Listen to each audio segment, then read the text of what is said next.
Hello, and welcome to Sass Bites. This is episode 38.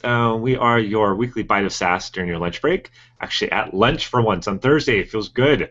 I am Micah, your host. You can follow us down there at Sass Bites. Catch our previous episodes at youtube.com/sassbites and all those other links. So today I'm excited to welcome to the show Claudina Sarahe.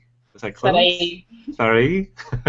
All right. We'll call it Claudina from here on out. It's one of those great names that you can just kind of just hold on to and like claim as your own. So I think that works out quite well for you. So Claudina is now working at oddbird. We've had some oddbird people on here in the past. She is also the co-founder of a startup now defunct, we'll talk about that, of AutoTaxMe, as well as an alumni of the Startup Bus 2012, organizer of the NYC Sass Meetup, and co-creator of Sass Conf, which is going to be coming up here in a couple months, so we'll certainly be talking about that. So, Claudina, hello. Hey, how's it going?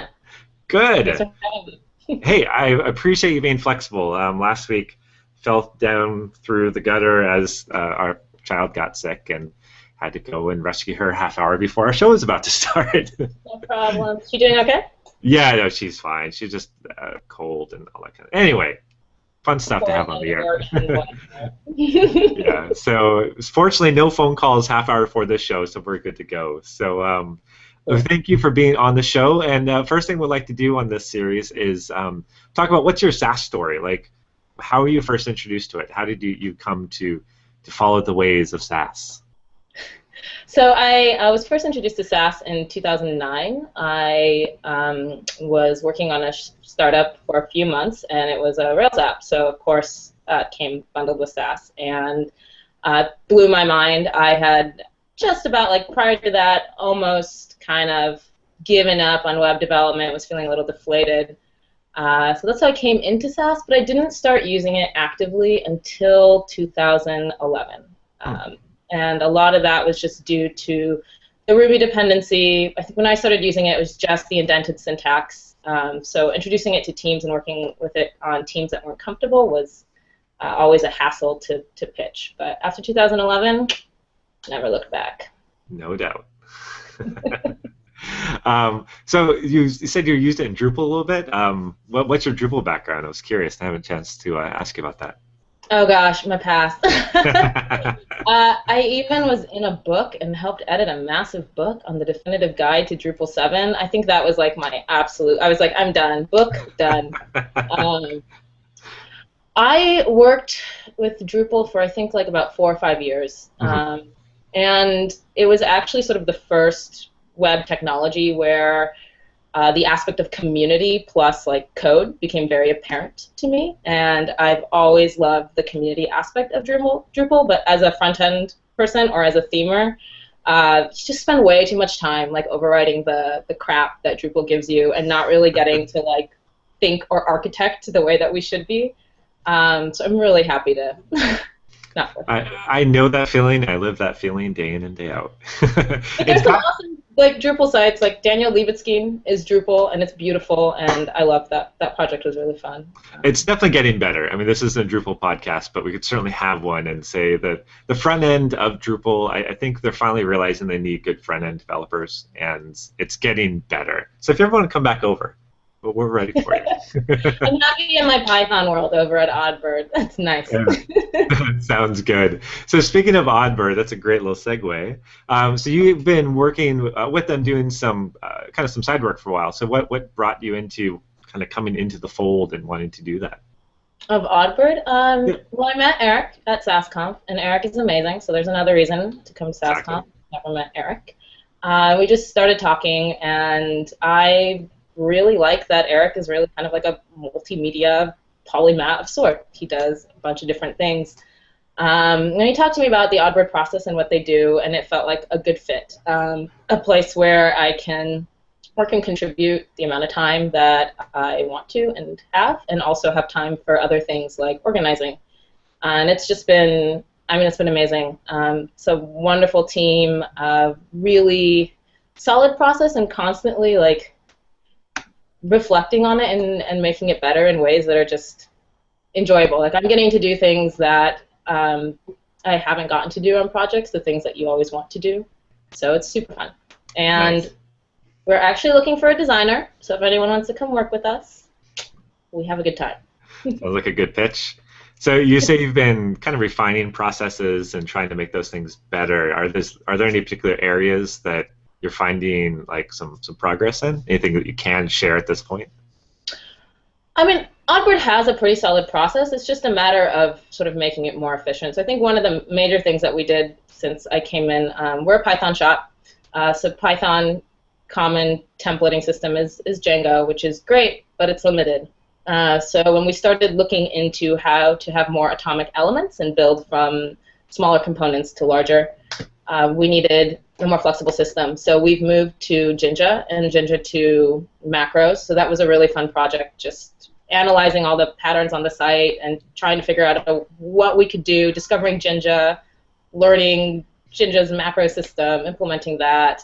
So that was fun. Got to play around with hologram a bit, and so I think we're searching for the perfect style guide creation tool, and that might be something that we kind of turn out our own product, our little open source thing. So that would be fun.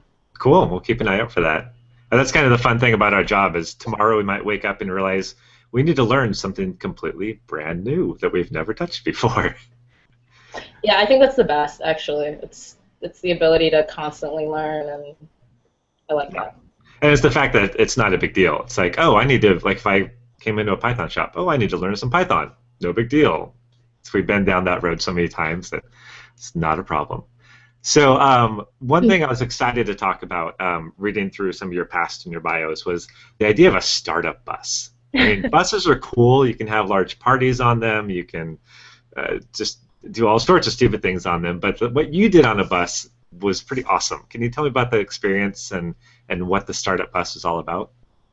Yeah, and it actually really relates to a lot of the Sass stuff too. But so startup bus is basically a giant hackathon on wheels. And there are currently 10 buses that leave from around different U.S. cities, also Mexico, and I believe there was a Startup Bus Africa, and then there's also Startup Bus Europe. And you basically are selected to be on a bus, and you go and you form a team. You might have never met anyone, but people pitch their ideas, and you latch onto them, and you're tasked with building a product in 3 days on wheels with all the complications and fun things that might come from that, like not having steady internet connection for Googling things that we're so used to doing. You know, working with motion or just the constraints of being on a bus with a lot of people. And so we started in New York City. I was on the New York City team, and it was 3 days. We hit Nashville, Baton Rouge, San Antonio, down to the Rackspace Center, and then ours ended at South by Southwest. And the people that had advanced throughout the stages presented at South by. So it was really fun. Awesome. So you actually got to present your project at South by? We didn't make it to the final stages, so we just cheered. My team cheered. Because at that point, then you're just like, go New York. Oh, totally.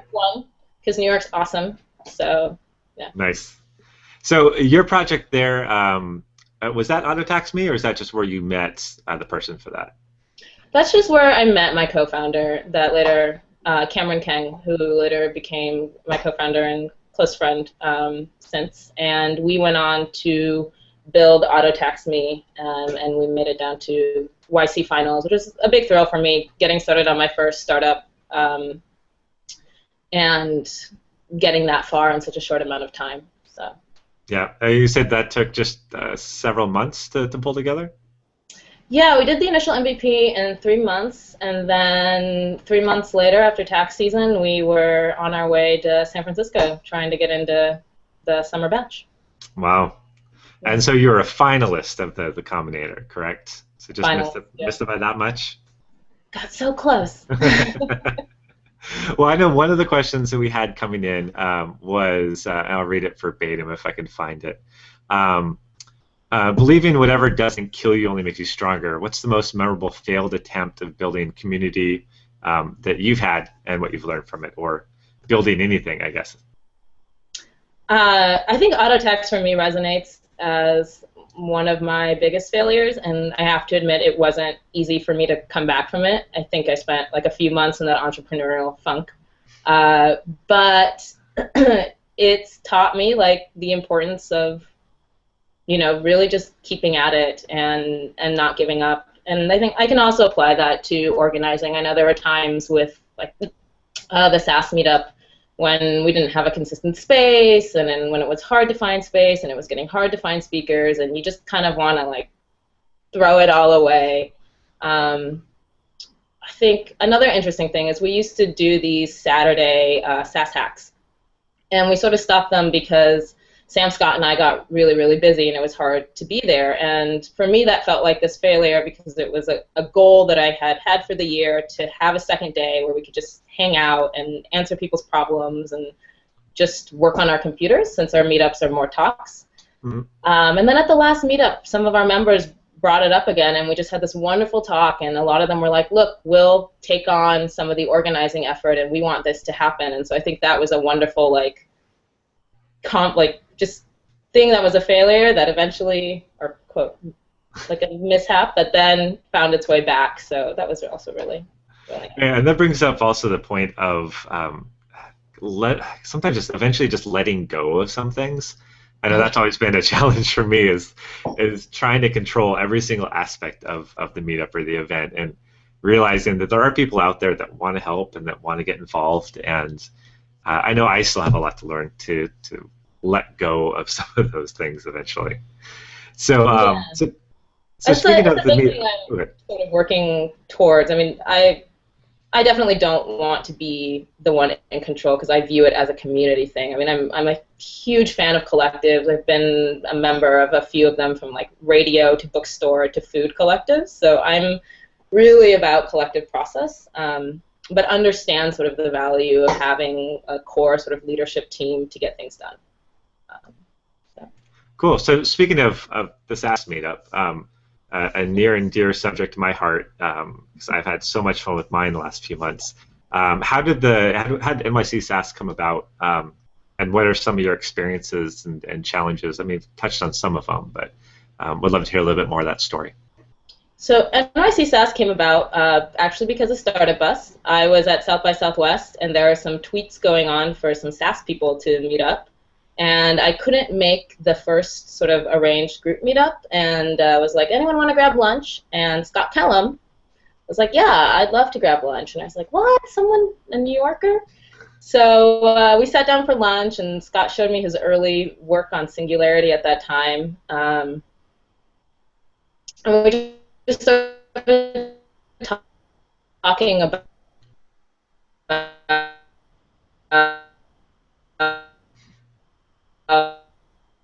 oh, looks like we've got a little bit of delay on you. Sort of viability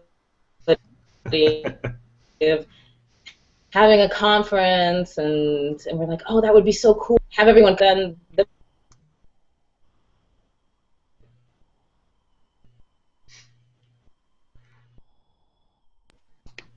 Claudina, is your Dropbox or some other torrenting kicking on? No.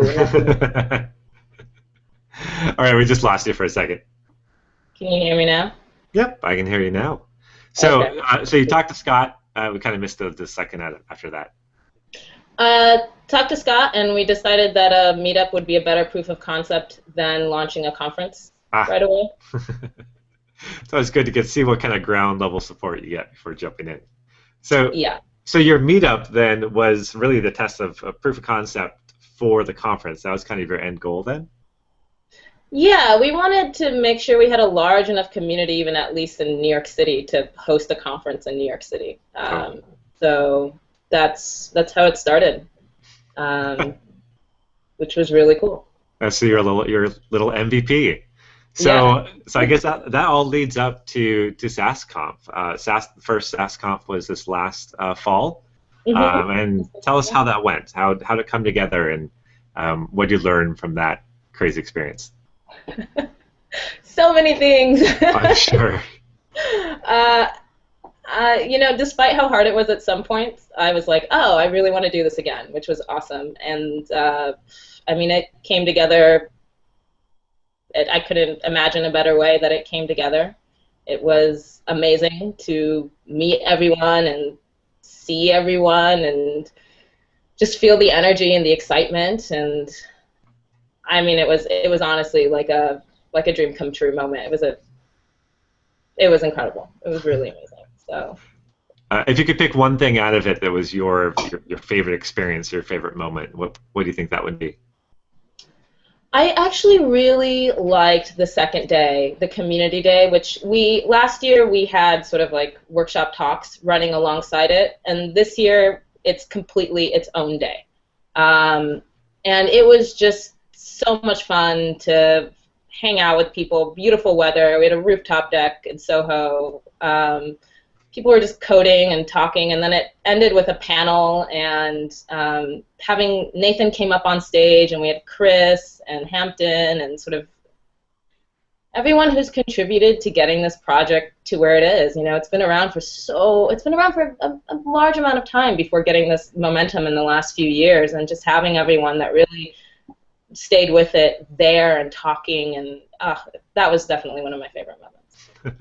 Well, then this leads perfectly to this real quick question. There we go. What are the benefits of going to an event when you could just watch the videos later? Why go? Great question. So I think the main number one benefit is meeting the people there. We spend a lot of our time communicating with people online, in text, and it's very different when you meet them and you understand their personality and having that one-on-one connection.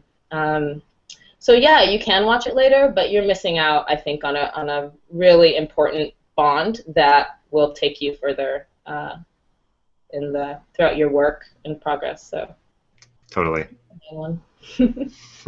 Yeah, conferences last year was the first time I had a chance to get out to them, and just getting a chance to meet all these people that, like, finally get a chance to meet Scott and met Chris Coyer, and just, some of these people that you've followed for years that have been instrumental in helping your career, and you finally get to shake their hand and say, thanks, Chris Epstein, for writing freaking awesome software that changes my life. So yeah, get into those is huge. I would certainly recommend that as much as possible. So a couple of the questions that we actually let's jump. Let's Sasscom 2014. Let's talk a bit more about that, because we need to make sure to give that the proper attention that it is due. Can I still submit a session for Sass Conf? You can still submit a session. So we've extended till the end of the month, and then there will be no more extensions after that. So we'll be working really quickly to get our final answers out to people within the first couple weeks of June. So you can still submit. You can submit a session or for a workshop or a panel. Cool. And so the first day is going to be workshops, and they're 4-hour workshops, and it's a dual track. Second day is the single track conference, and our third day is just the Sass Hack Community Day. Gotcha. And you're going to have the panelists on that last day as well, you said? Yes. Nice. Anything? You're going to 3 days this year, right? So that's a big jump. Any other big changes from this year versus last? Oh, not really. Well, I guess we're going to start a little later. Days won't start so early. The main party is going to be after the single track conference, and then the community day will start sort of later in the afternoon, so people can rest. Last year we had our fun open bar at Spin and Ping Pong, and then very early sessions. So thank you to all our speakers that had those first slots.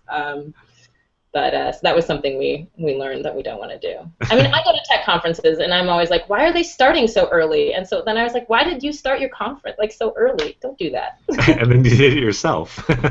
Yeah, wrong move. Yeah, oh well. Live and learn, right? Exactly. So what are the dates again for the proper plug of where people can find more information? It's sassconf.com, and it's October 2nd through 4th in New York City. And that's Friday through Sunday, or?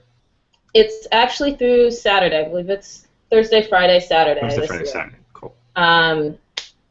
And if Sunday is a really nice day, I urge everyone to book your tickets and stay through Sunday. We might have some sort of impromptu park sassy gathering with people. So fun I'm time. sure there's a good number of people, New Yorkers out there that are sassy. So I'm sure something will happen. You could probably stay throughout the entire week and have probably something happen every day. Awesome. Yeah, so our secret goals.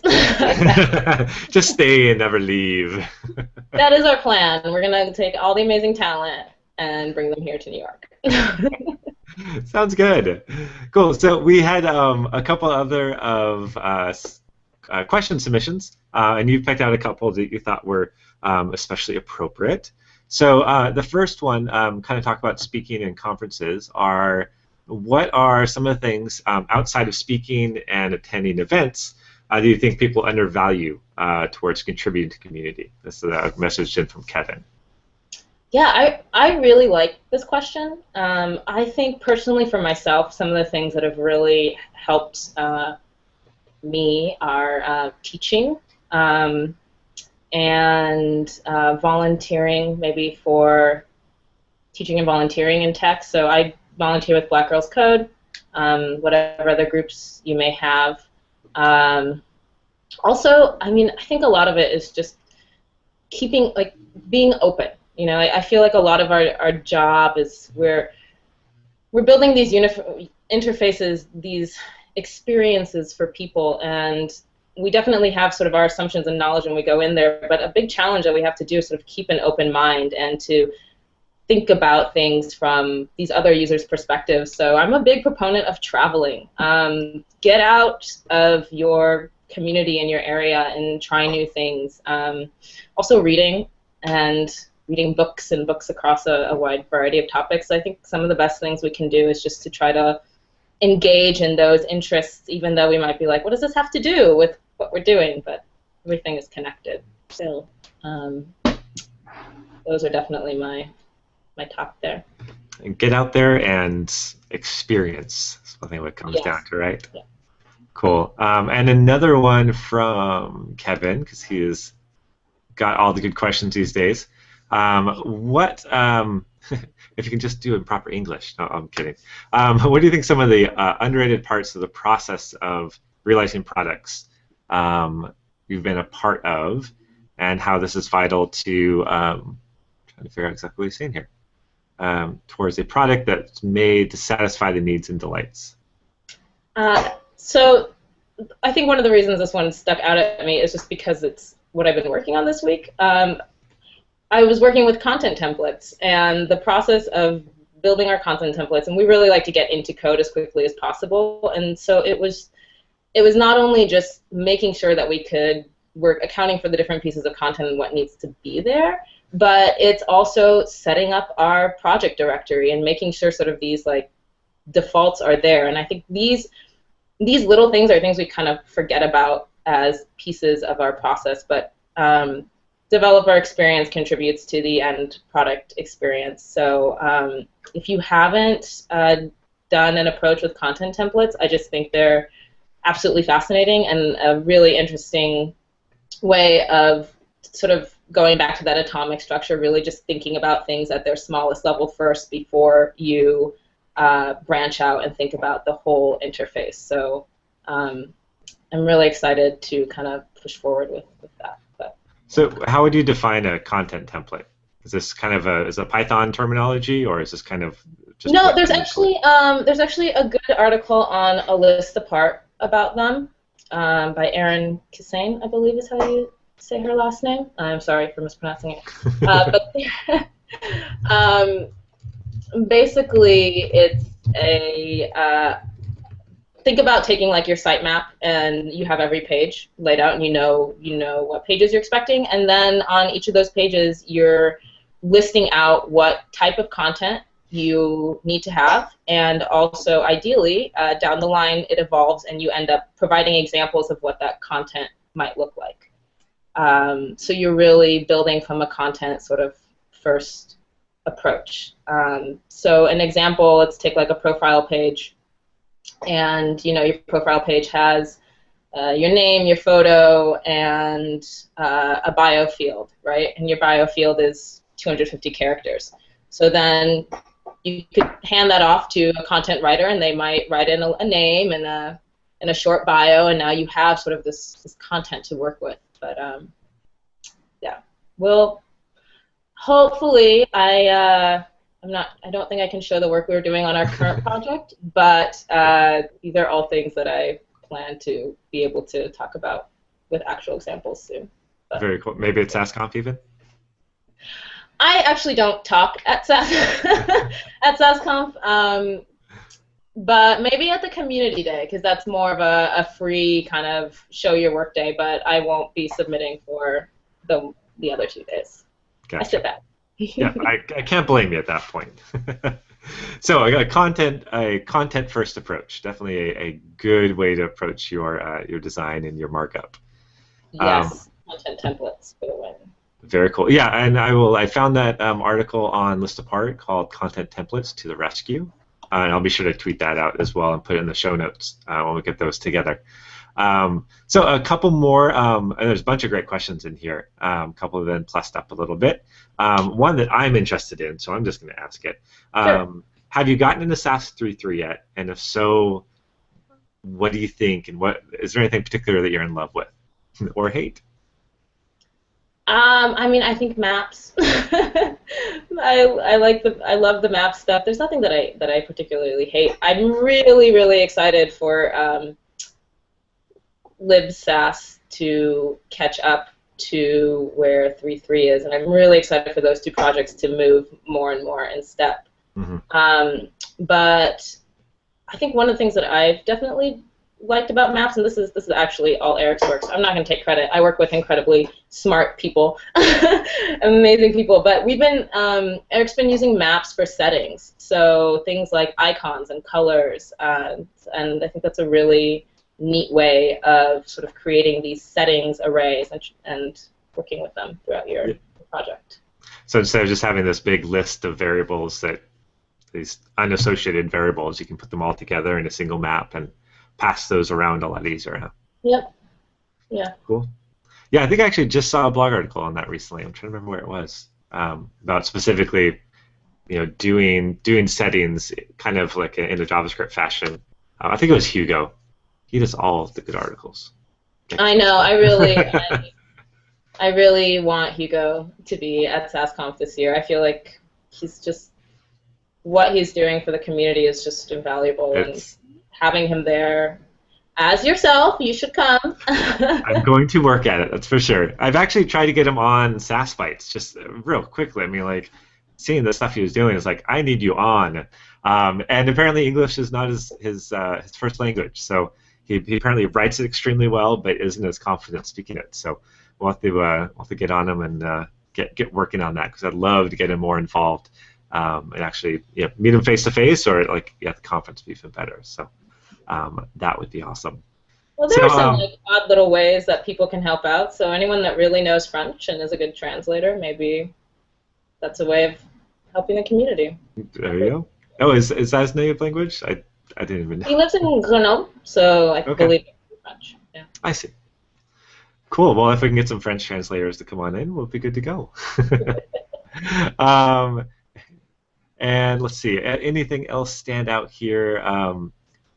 Someone's asking if you can how we can bring Sassconf to India, and I think that's a good question. I will generalize it about how we could have more Sass events. So Hampton put on Camp Sass this year, which was really amazing. And I think that one of the things we can do is just have more sort of these regional events. And at least one of the things we've talked about here and what we're looking for are really strong local organizing teams. Putting on a conference or a one-day conference, a two-day conference, any sort of event, a meetup. I mean, those of us that organize understand that it's not the easiest task. And I think right now part of the thing of moving the conference around is ensuring that we have really strong organizing teams in those countries that can do it. So organize a meetup first. If get the community together wherever you are. So I'm hoping to see more sassy camps. I would love like Baltimore, DC area crew to do something. I just feel like they've got a lot of energy out there. It'd be exciting. Denver, where Eric is, Portland, our Seattle area. So I'm really excited to see where we can go with smaller regional events. Yep. Yeah, when Hampton was on here, that was kind of the discussion of the Camp Sass format would be perfect for something that can go regionally and still have that one big event of the Sass Conf every year. And that's kind of the model that the Drupal's taken as well, is they have a couple of Drupal cons, they have the North America and then the European one, and then they have tons of little camps all throughout the country. So I think exactly what you said of start a meetup first, find that you have the interest there, and if you have enough people that show up consistently, put on the camp. There's nothing to stop you. Yeah, exactly. Yeah, I think Drupal's got a great model for sort of community and events. So, yeah. Cool. Well, there's a bunch more here. Is there anything that looked super interesting, or should we wrap it up?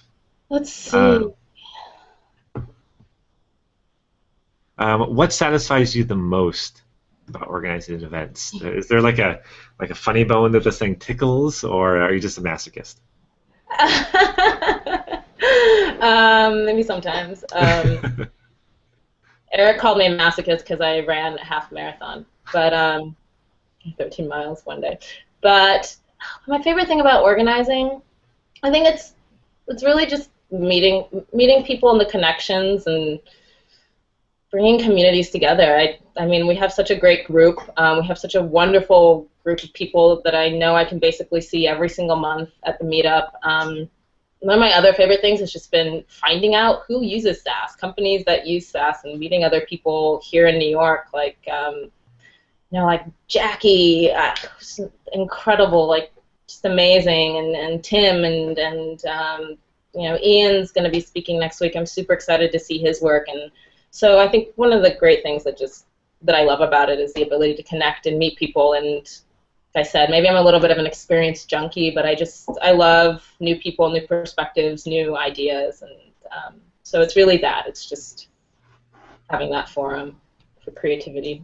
Mm-hmm. Yeah, that's one thing about this industry, is it's such a social industry. It's such a industry that thrives off of the connections that you have and the people that you have around you to ask questions to or get advice from, that you definitely don't find in all the industries out there. So we're pretty lucky, to say the least.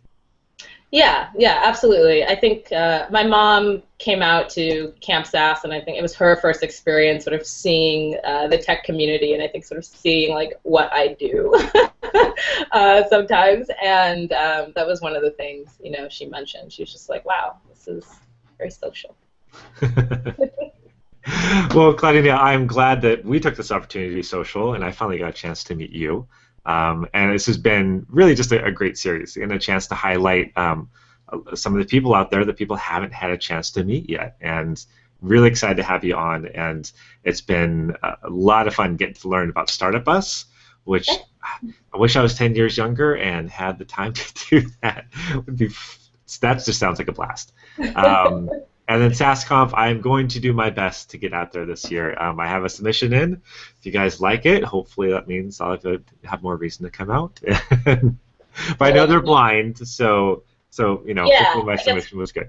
Sort of one thing for the viewers, although we ask for your name, we do not look at names and email addresses when we do our initial first review. So they are anonymous. Very good. Cool. Yep, so... Sorry. Well, again, so sassconf.com, correct? Get out there. Sassconf.com, yeah. Very cool. Get your submissions. You can start buying tickets already. Is that right? You can buy tickets, yes. And how much are they? I think we're at the $525 level now. So, not too bad for a 3-day conference. Yeah, 3 days, parties, tons of fun stuff, swag, good times, good people, memories. And also it's oddbird.net, and if you're a designer, please reach out to us for your team. Very good. Or you can also tweet at her. You are, I always thought it was it's Miss CSS, but it's actually it's Miss CS. It's one of those names you always put an extra word in. So it's Miss CS. Is that what is that like computer science or what's the story behind that? Now I just have to ask because I just brought it up. Claudinas Sarahe. So my first two names are Claudina Sarahe, and growing up I was always Sarahe. But when I moved to Portland, Oregon, and I needed to get a job, I knew that Sarahe would probably mean that people wouldn't call me back. So I started using my legal other first name. I see. Okay. That totally makes sense then. So you can find Claudina on Twitter at It's Miss CS, oddbird.net, sassconf.com, and again, thanks to everyone. We're also oddbirds at oddbirds if you want to tweet at the oddbird contingent. Yes, at oddbirds, and I'll put that in the show notes as well then. And I'll be sure to tweet that out and try and get as many links as there is possible. But thanks for everyone that submitted questions. Thanks, Claudina, for stopping by and just sharing all this great info with us. So thanks again. Anything you want to say before you head off? No, thanks for having me. Thanks for doing these, Micah. It's great. Hey. Awesome way to give back to the community. Hey, speaking of ways to give back, right? All right. Well, thanks, everyone. Actually, just a real quick heads up. We are going to have Sass Bites this Thursday, and Rachel Neighbors is she was sick a while ago, and now she's available, and then someone shifting all over the place. So we'll see you in a couple days, and Rachel Neighbors is going to be on to talk about CSS animation, which should be awesome. So we will see you then. Until then, check our other stuff and tweet Claudina, and I'm ready for lunch, so we'll talk to you later. Bye. See you later. Thanks, Micah.